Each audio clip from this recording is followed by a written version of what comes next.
No, I grew up with a radio to talk to the capital city through our home base there. Like, Really? Bravo Bamako, this is Bravo Kinjaba every day. I mean, there were snakes, right? There were scorpions. My sister got stung by a scorpion our first couple of months there. What's up, everybody? Welcome to Life Stories. And today I am hanging out with one of my best friends.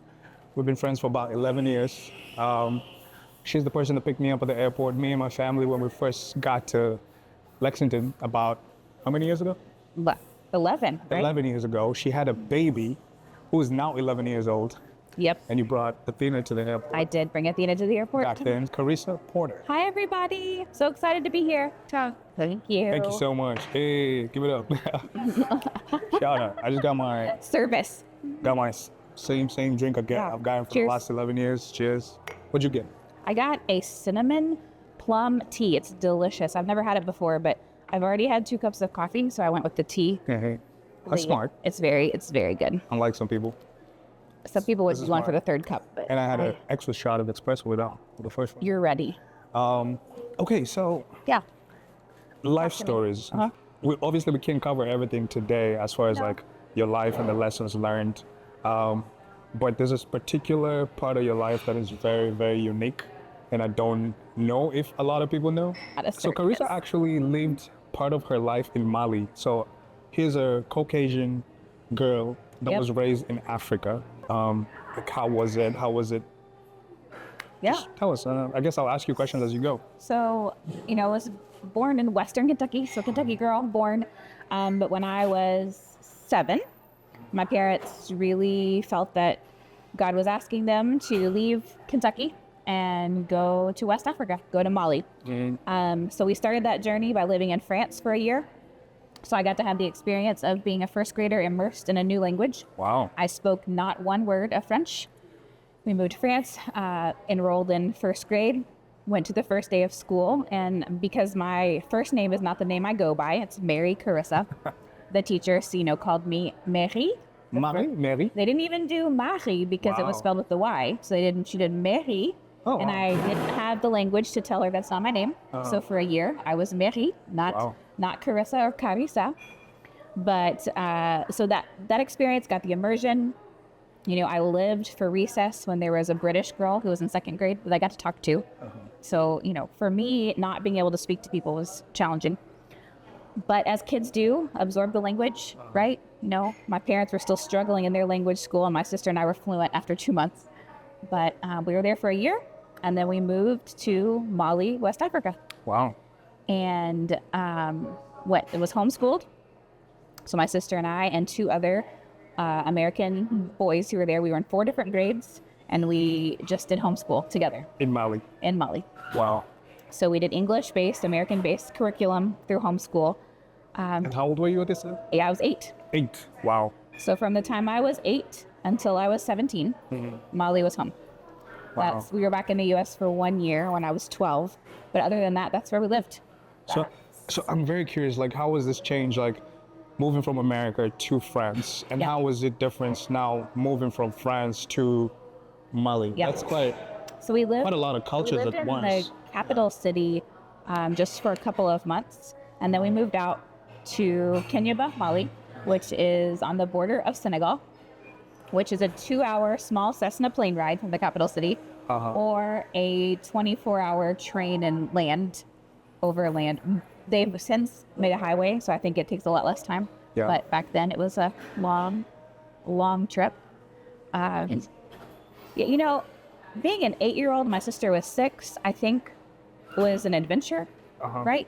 And the cultural adaptation was, I don't have memories of it being really hard. I don't have memories of it being this tough, adapting to this new place. We were surrounded by love. We were surrounded by people who valued us and cared for us. My sister and I were always safe. I mean, there were snakes, right? There were scorpions. My sister got stung by a scorpion our first couple of months there. But as far as human interaction and human engagement, my mom always says she was never worried about us. No. There was always somebody looking out for us, always care and concern. We were somewhat celebrities, these 2 little white girls. We went to villages sometimes that had never seen a white woman or white child. They'd seen white men, right? but they'd never experienced seeing a white woman or white children.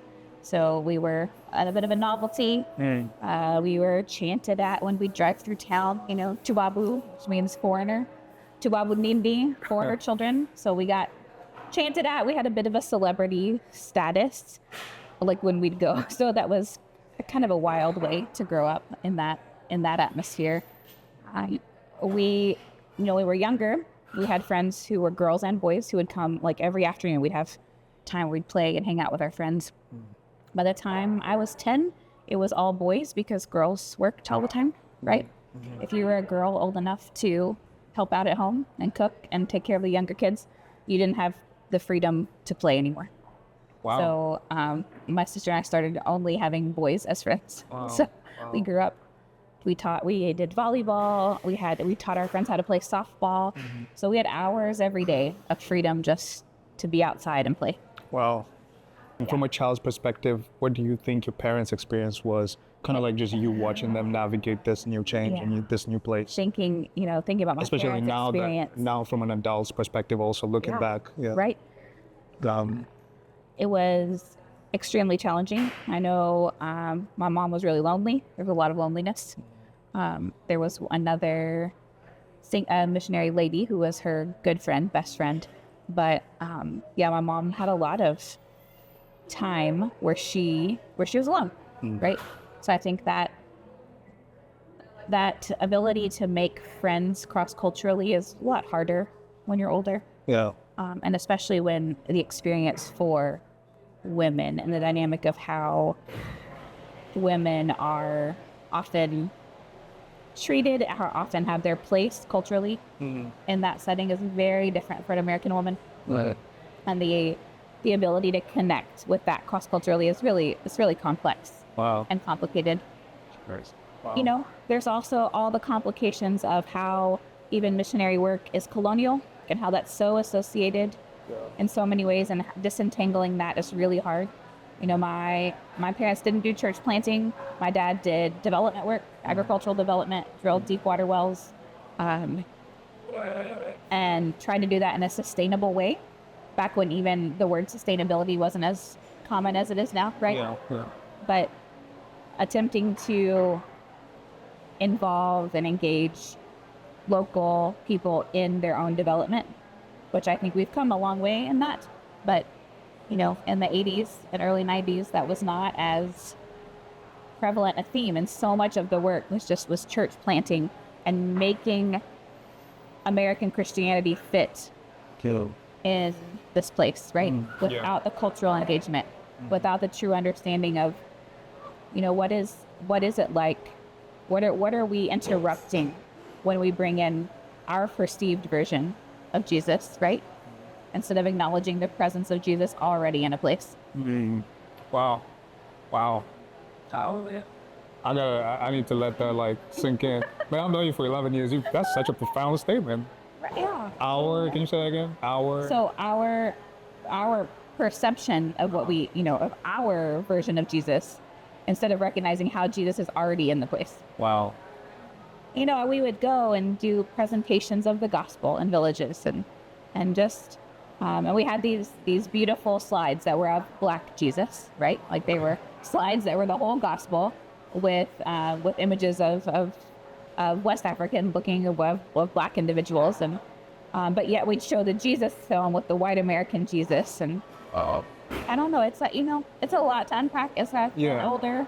Unpacking some of that and not letting what I know now taint the memories of the really amazing experiences I had as a kid. Yeah. Right? But knowing that we have a lot to learn and a lot to grow from. Yeah. So how do you think that your time there informed the person you are today and the work you're involved in? And you can tell us a little bit about the work you're involved in. Yeah, that's such a... Since I've known you 11 years, you've kind of consistently been around the same circle of work, if you want to call it that. I think, initially when I met my husband and we got married, our desire was to go live up overseas and also be international missionaries. And I think then as we came to fall in love with Lexington and be here and recognize that we could do work with international people here right? So I went to graduate school and then got my job at Kentucky Refugee Ministries, working in case management and refugee resettlement. That really like filled this desire in me to interact with global people, but do that here locally. And that kind of changed our plans a little bit, and we settled our life here and then stayed. But I think, asking what, like growing up in Mali, how that influenced me, it's really hard to separate how it didn't influence, because like, how did your mom influence you? Well, I don't know another mom, so but I think just the way that I was able to remain pretty naive to a lot of things that American kids grow up experiencing, but also very not naive to pain and suffering and the ways that the world operates in a way that's extremely different from the United States, right? When you say naive in some of the ways that American kids are raised, is there any specifics that come to mind? I think just overexposure, right? And it's so different now, even with smartphones and raising my own kids here. It's a very different sense of what they're exposed to. But I think just that general growing up too fast that happens. I think I was always kind of an adult kid. That's always been my personality as an oldest. But I think that my sister and I got to maintain a level of innocence and curiosity and be kids for longer, because we were sort of isolated in some ways. But we also, got to see famine and got to see kids who didn't have enough to eat. Wow. And firsthand, not just hear about it, but actually see it. Got to see families who were experiencing hardship that's really beyond what we experience in the United States. Yes, there's hunger in the United States. Yes, there's poverty. But the ways that is realized here, and the way that's realized in places who don't have the infrastructure is a very different. It's very different. It's not. I see. It can't be compared. I mean, this is not me telling you anything, but but some of them don't. telling a different audience that, like, some of them don't. That I think also culturally, watching how women and girls were treated, how that really lack of freedom, lack of decision-making ability, that from the time you were born, a man was making all decisions for you. Wow. Which is not at all my experience. My dad always raised my sister and I that we were as good, if not better, than any boy. Really? And we got to make our own decisions, and but to see this environment where women were not valued for who they are, for only what they could produce. Children, work, food, and we were saying this the other day, right? No one works harder than a woman from a remote village in Africa. Yeah. No one works harder as far as, all the day-to-day life takes carrying water on top of your head. Energy takes so much investment of her actual, like, her physical being just to keep her family sustained. Yeah, it's always a tough place to go for me emotionally, and is thinking about how to not judge but be curious. I know there's a lot of people that when they think about Africa, they think of some of the aspects that you've talked about, kind of like the poverty and the colonialism and all the negative stuff, but there is more than that. So much more. When you were there, did you experience some of the other sides that most people that have never been there can't say that they've lived in Africa for 9 years as a white female growing up? Right. The beauty, the strength, the richness of culture, right? Just the ways that of whether it's dress and costume and singing and dancing, the celebration of life, right? Every opportunity there is to celebrate a birth, a baptism, a whatever it might be, to take that opportunity, a wedding, right? To celebrate and know that life is fleeting. Yeah. There's no no guarantees, right? When you're living with high infant mortality rates, with life expectancies that are lower, you take every opportunity to celebrate the fact that we're still alive. Yeah. Wow. And being able to grow up with that and see those celebrations and be part of it. Wow. That's amazing. That's amazing. So now you have a husband. Do you have a husband? A husband and 2 beautiful kids. How different do you think your life as a mother and as a wife would have been had you not experienced or grown up in the environment that you grew up in? And maybe you did cover some of that, but no, but I think part of what Jeremy and I really connected on at the beginning was that he had, he'd been to Tanzania, right, and then he went to Chad, in Africa, and so that, whereas he didn't spend a whole lot of time, but just those small trips really gave him a perspective that allowed me to connect with him in a way that I didn't connect with a lot of other people. Yeah. So I think that was really meaningful. Yeah, I think, it's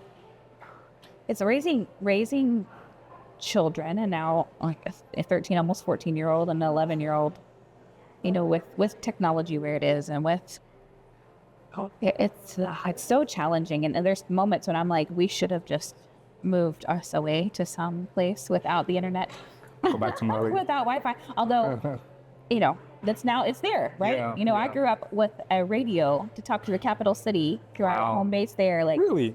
We did Bravo Bamako, this is Bravo Kinjaba every day, to check in. But we had no phone. Wow. We didn't have a phone. We didn't have the internet, right? This didn't exist. Anywhere, but we had not even a phone line where we lived out in the village. Wow. So we were disconnected, right?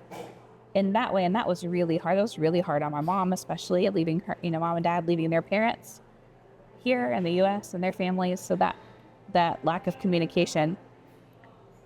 But there are times when I'm like, I wish I could just take my kids away from all of this. Where, read a book or go outside and play. Those are your only 2 options. Wow. There's not a screen to distract you, right? There's not this ability to jump into something to take your mind off everything. Man. You're here with the reality of the world around you. And we can't just get away from it. Wow. It's very significant. That's it's informed. Yeah. The kind of work I want to do, the kind of work I do now with the community college and working with refugee students. I love it. Yeah. I think it gives me a nuanced perspective on people and where people are coming from. I think that it helps me to see multiple sides of concerns and problems and people, and to try to maintain curiosity instead of judgment. Wow. So my mantra these days. Engage. Be curious. Be curious. Not judgmental. Not judgmental. And also, that is a line in... Dishes behind us. I don't know if you guys heard that, but that is actually a line from a movie. Ted. It's going to be a Ted quote for me for the rest of my life. Yeah. I heard that. I thought it was pretty interesting, but you had told me about it already. Yeah. By that time. I guess let's wrap it up by... What do you think has sustained her friendship for 11 years? Oh my gosh. What do you think we've been friends for so long? That's a whole different conversation about our friendship. And I've actually moved Come on. 3 different places. Yeah. And we've kind of maintained friendship this whole time for some reason. Sometimes I had to pursue Oh, you did, yeah. And what is the ingredient for 11 years? I haven't asked for that. I think a lot of it has to do with what I talked about, the fact that my entire childhood was growing up spending hours of my life with African boys. So you kind of keep that going for me. Hilarious. So there's that, and then I think just this. I think both of us grew up outside of our home culture, right? Yes. We shared that experience, and kind of at a similar age. And mine was not by force or violence, so that makes there's nuance in how but the fact that both of us grew up learning a different culture, learning how to navigate that culture and figure it out for ourselves.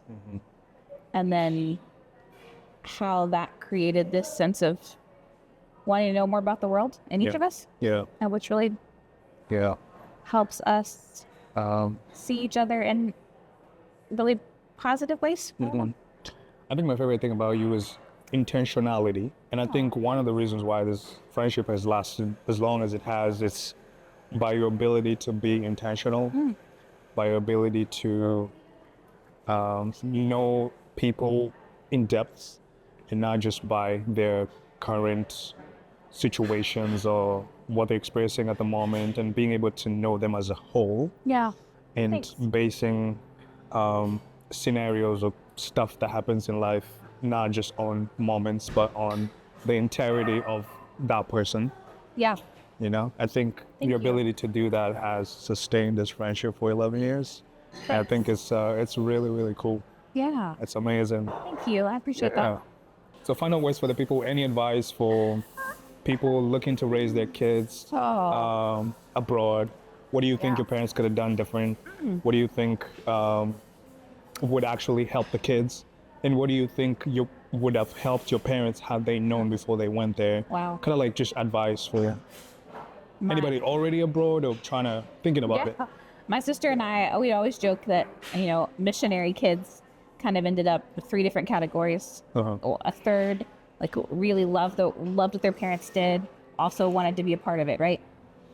A third rejected faith, rejected God, rejected anything their parents did, and just kind of went off the rails. Yeah. And a third just ended up weird. So you can determine which one I'm in. I think a mix of the weird and also wanting to continue the legacy of what my parents instilled in me. Yeah, you know, I know a lot of families don't have the option but to send their kids to boarding school. My sister and I did not have that experience. We lived and worked and were beside our parents in this the whole time. Wow. We did not go to boarding school. I think that for the 2 of us, that was really impactful. That we were part of what was happening. We weren't an extra add-on that then had to be taken care of, right? Oh, I see. We were engaged and involved. And, you know, from the time I was 8, 9, helping my mom run first aid health clinics on our front porch, right? And being engaged with that and not separated from it. I think a lot of times missionary kids end up being separated and isolated from their local community and the work their families are doing. And that's not at all what happened for me. Yeah. So I think that engagement, that understanding, yeah. Amazing. So that's what I would say. All right. Do you want to sign us out of Life Stories with Winda? Signing out of Life Stories with Mwenda. Love you. All right. Thank you. Love you. Love you. Thank you so much for watching this episode. I'm trying to act like I'm like a presenter or something. I've never done this. So this is what you get. This is what you get. This is our first go. But welcome. I mean, thank you. Thanks for watching. Cheers. Thanks for talk later. What is it called? Accepting my invitation. Of course. Yes. You're welcome. My pleasure. We've been trying to say goodbye, so just goodbye. Bye. Bye.